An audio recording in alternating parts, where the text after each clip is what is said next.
Hey everyone, it's Shop back in the video, and today we are going over the legendaries and every legendary that I actually recommend 6-starring, just like we did in our epic video. A lot of you requested this video, so we're going to go ahead and jump through and just talk about each legendary for 20-30 seconds and give my thoughts on why and how you're using them and whether or not you need to 6-star them. Let's jump into it.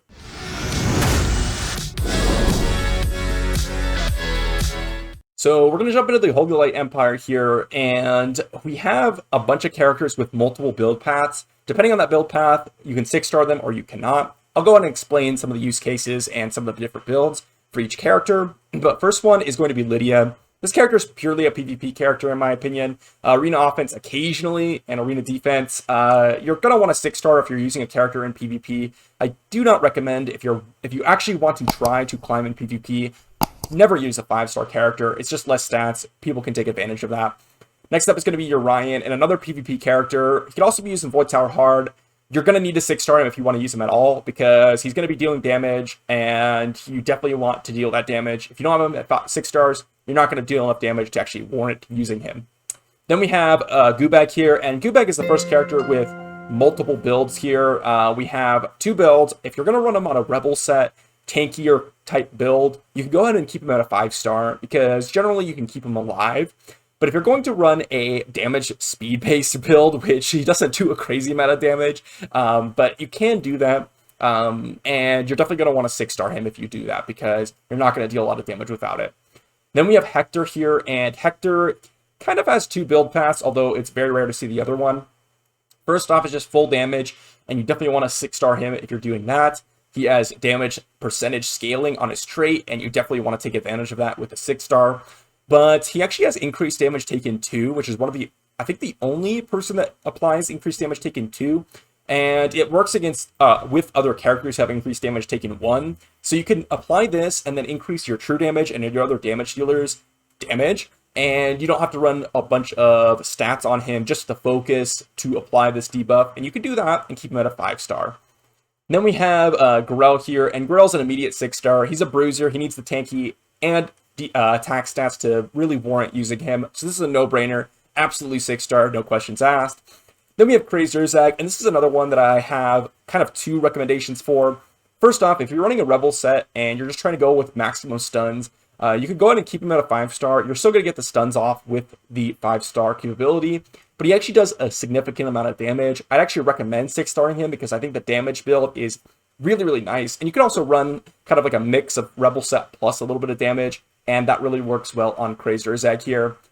Then we have Corrupt Aurak, and Corrupt Aurak is someone I'd always 6-star if you're going to use him. He's a PvP character. He has max HP scaling skills. He's going to be really squishy if you don't take him to 6-star, so definitely recommend taking him to 6-star no matter what. Then we have the Lycia, and first off is Valeria here. Valeria is another one I'd highly recommend 6-starring. You're definitely going to want to be able to take advantage of this bonus turn. In order to do that, you need to kill someone, and so you need the damage stats to do that. You also have the lifesteal, and you're not going to get a lot of lifesteal if you're not doing a lot of damage. Then we have Dark Nick, and he's another one I'd guarantee you're going to 6-star him if you're going to use him, because you're going to use him in PvP generally, and you want the extra damage to actually be able to one-shot with this ultimate. If he's at like 1 HP and doesn't die because of his passive, you definitely want the extra attack to be able to one-shot people. Next up is Lightning Klaus, and Lightning Klaus, I would say you never want to use him without a 6-star because he's going to be mainly used for this sharing attack, although he has very little use cases as well.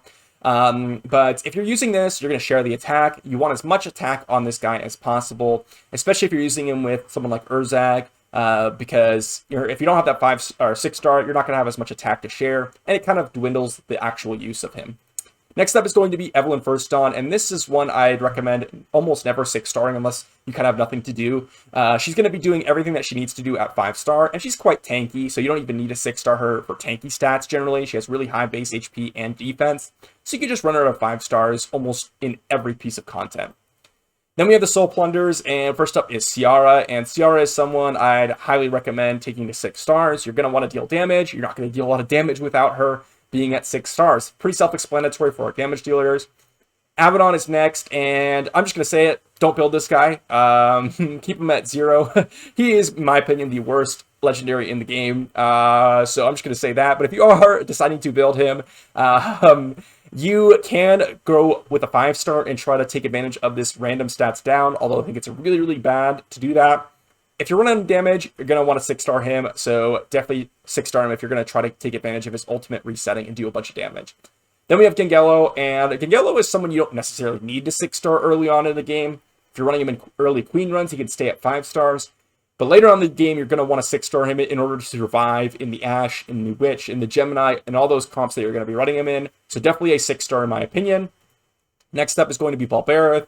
And this is another one I would say he doesn't have many use cases, but he is definitely going to want to be 6-starred if you're going to use him. He's going to get extra HP from his passive Revive, and he's also going to do a bunch more damage. And that's really all he's there for, is for damage. Then we have Desmond, and this is someone that really doesn't have anything going for him in regards to 6-starring him except for extra tankiness. And so you can go two ways with this. If he's tanky enough to survive, then you don't have to 6-star him, but 90% of the time he's very hard to keep alive because he kills himself. So 6-starring him in order to get extra revival set procs and healing from that is going to give you more tankiness in the long run. So I definitely recommend 6-starring him for that reason. Next up, we're in the Sylvan Woodlands faction, and the first one up is Blackhorn. And Blackhorn is someone I'd say you don't have to 6-star immediately, but definitely you're going to want to 6-star him because he has max HP scaling heal here on the ultimate. The basic and the second skill don't scale off of that by like his own HP. It scales off the allies' HP for the second healing. And his passive also keeps him alive if you have more HP. But I definitely recommend 6-starring him because you do want to get this increased HP healing from his ultimate later on. Mathasia is the next one up, and Mathasia is someone that I 100% recommend 6-starring, even more than Blackhorn if you are using her, because every single one of her abilities here scales off of max HP. So you definitely want to get that 6-star in order to get more healing, more shielding out of her in order for your team to stay alive. Next up is going to be Cyrus, and Cyrus is someone I definitely recommend 6-starring in order for you to use her. I don't think she's useful pretty much at all at 5 stars. Her base attack is too low, and you're definitely going to want to use her in Void Tower, so you need to reach those damage thresholds, which means you need to be 6-starring Cyrus in order for it to work.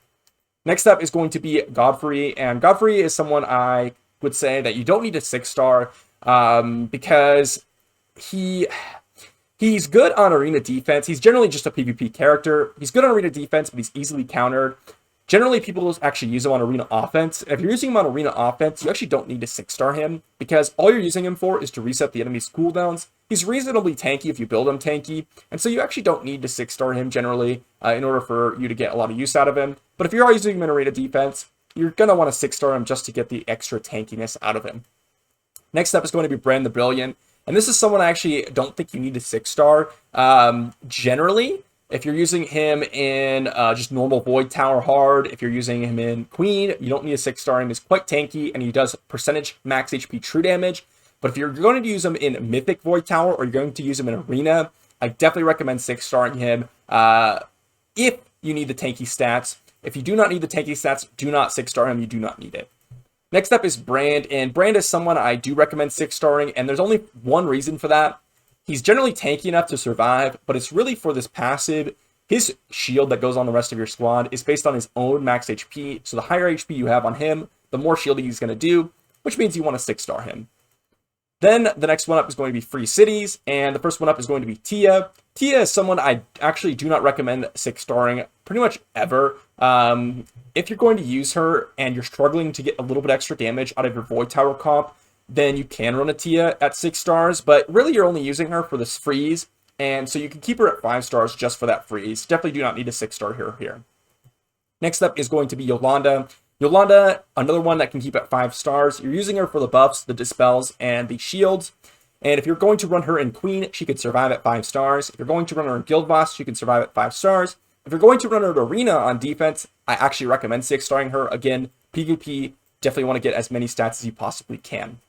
Then we have Imogen, and Imogen is someone I definitely recommend you 6-star, unless you're going to run her for a pure focus speed rebel set build. If you are going to do that, you don't necessarily need a 6-star because you're just going to try to get those rebel set procs. But generally, I like a mix of focus with rebel set and a little bit of damage because she's joint attacking all the time. So definitely, I would recommend 6-starring her.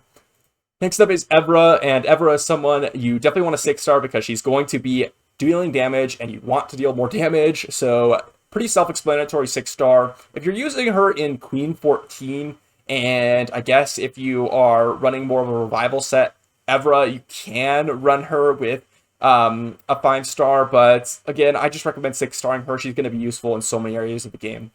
Then we have Bulin, and I don't think Bulin is really useful at a 5-star. I don't think she's useful generally at a 6-star, but she is going to apply induction, which is based on her own attack, so you definitely want as much attack as possible. So definitely get her to a 6-star in order to see actually any results on her, in my opinion.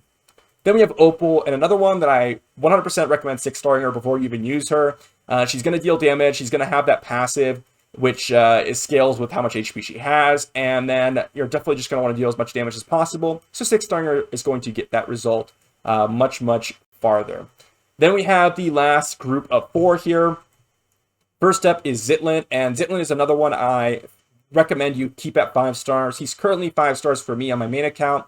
You do not need him at 6 stars generally. The only exception to this is if he's too squishy to survive.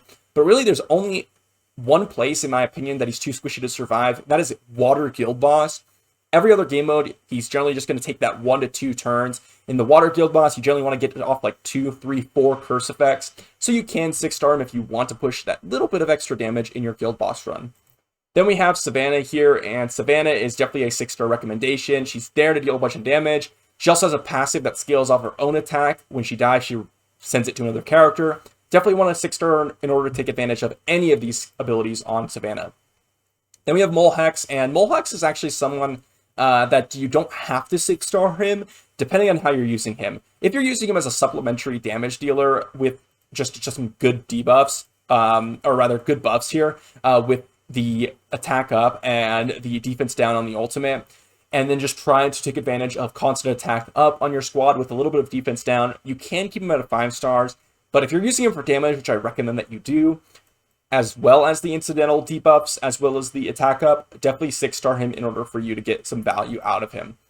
Last one is going to be Hydricia, and Hydricia is a 100% 6-star. If you're going to use her, you definitely want to 6-star her because she's just dealing damage. You're not going to deal a lot of damage without her being 6-star. Most of the damage dealers are self-explanatory, but again, I just want to mention it real quick.